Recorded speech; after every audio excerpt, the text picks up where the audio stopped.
Assalamualaikum warahmatullahi wabarakatuh teman-teman. Hari ini kita akan belajar bahasa Indonesia tentang perubahan wujud benda di tema 3 kelas 3. Sebelum menyimak video pembelajaran hari ini, mari kita mengucapkan basmalah bersama-sama. Bismillahirrahmanirrahim. Mari kita simak bersama. Sebelum kita belajar tentang perubahan wujud benda, diingat kembali ya teman-teman, wujud benda ada berapa? Ada 3. Yang pertama ada padat, cair, dan gas. Yang padat, untuk padat contohnya apa aja ya teman-teman? Benda padat, salah satunya contohnya buku. Selain buku ada pensil, botol, lemari, kursi, atau buah. Untuk sifat dari benda padat, yang pertama tidak berubah bentuk. Jadi misalkan buku ini digeser ke kanan, ke kiri, ke depan, atau ke belakang, bentuk bukunya tetap buku. Lalu memiliki isi atau besar dalam ruang yang tetap. Yang kedua ada wujud benda cair. Contohnya adalah air. Selain air mineral ada kopi, teh, sirup, jus. Sifat dari benda cair ada dapat berubah bentuk sesuai wadahnya. Jadi pada gambar di sini ada air yang ada di dalam gelas, ada yang di dalam mangkok, dan ada di dalam botol. Jadi benda cair itu mengikuti wadahnya. Kalau air ditaruh gelas, maka wujudnya bentuknya gelas. Kalau airnya ditaruh di botol, ya sama, airnya membentuk botol. Air dapat mengalir ke segala arah, air dapat meresap, dan air memiliki isi atau besar dalam ruang yang tetap. Pada cair selanjutnya ada gas.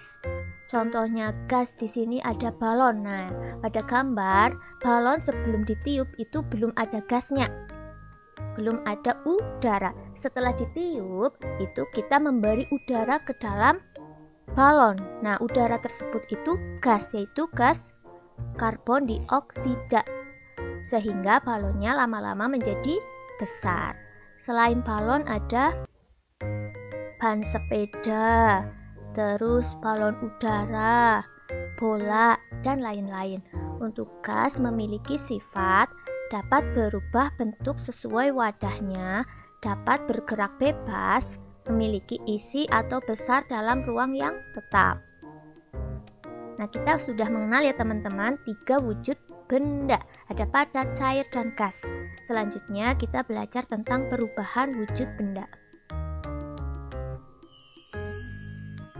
Yang pertama ada perubahan wujud benda mencair. Nah, mencair itu perubahan wujud benda padat menjadi benda cair. Yang kedua, membeku.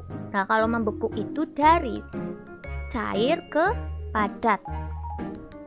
Yang ketiga ada menguap, perubahan wujud benda dari cair ke gas. Yang keempat ada mengembun. Mengembun itu perubahan wujud benda dari gas ke cair. Yang kelima ada menyublim. Menyublim itu perubahan wujud benda dari padat ke gas.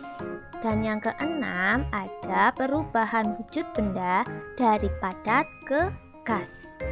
Kita bahas satu persatu dari mencair. Contohnya itu ada es batu yang mencair. Nah, es batu itu bisa mencair ketika es batunya itu berada di suhu ruang atau suhunya naik atau berada di suhu panas. Selain es batu yang dapat mencair itu ada gula pasir. Gula pasir yang ada di dalam air jika diaduk-aduk lama-kelamaan akan menyatu dengan air. Selanjutnya ada es krim. Jika es krim terlalu lama di suhu ruang yang panas, lama-kelamaan akan mencair. Atau mentega. Mentega itu kalau terkena panas lama-kelamaan akan mencair. Untuk yang kedua ada membeku. Contoh membeku itu ada puding. Ya, awalnya puding itu berbentuk cair. Karena puding terkena panas, lama-kelamaan akan mengeras atau membeku. Contoh lain ada agar-agar. Nah, agar-agar, kalau kita sudah bikin agar-agar, airnya agar-agar ditaruh di cup. Nanti lama-kelamaan agar-agarnya akan mengeras. Terus ada es batu. Es batu yang tadinya air ditaruh di kulkas akan menjadi es. Terus ada telur goreng. Nah, kita kalau membuat telur goreng itu telurnya awalnya encer ya atau cair. Nanti kalau sudah terkena minyak, sudah terkena panasnya wajan, maka lama-lama akan padat.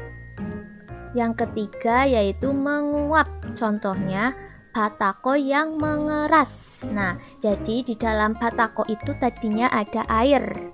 Karena mengalami penguapan karena terkena sinar matahari, panasnya matahari, sehingga air di dalam batako lama-lama menjadi hilang dan batakonya mengeras.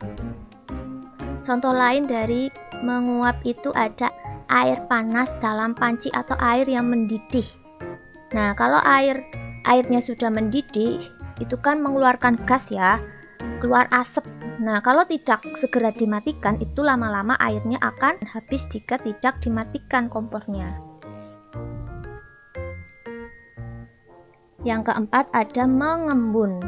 Contohnya yaitu embun pada daun.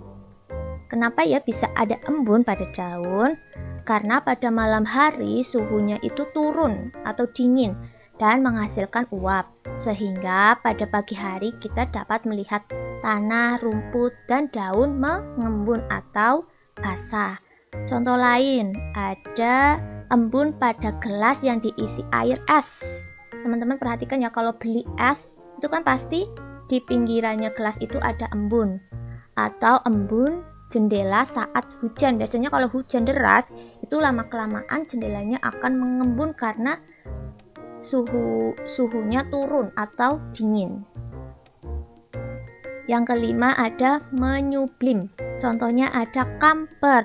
Kamper yang diletakkan dalam lemari akan mengalami pemanasan sehingga menguap atau menghasilkan gas. Nanti lama-kelamaan kampernya akan semakin sedikit. Selain kamper ada kapur barus. Nah, kapur barus di sini itu disimpan di tempat yang terbuka. Nah, karena terbuka, lama-kelamaan habis karena mengalami penguapan.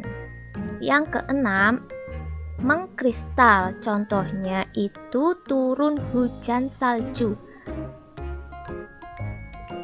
Hujan salju itu terjadi karena uap air di awan yang memiliki udara dingin. Nah, karena Indonesia itu suhunya tidak dingin, maka hujannya itu bentuknya air. Tapi kalau di daerah yang sangat-sangat dingin, itu awalnya air, tapi karena suhunya dingin sekali, maka air itu akan membentuk yang dinamakan salju. Seperti itu ya teman-teman, perubahan wujud benda. Ada mencair, membeku, menguap, mengembun, menyublim, dan mengkristal.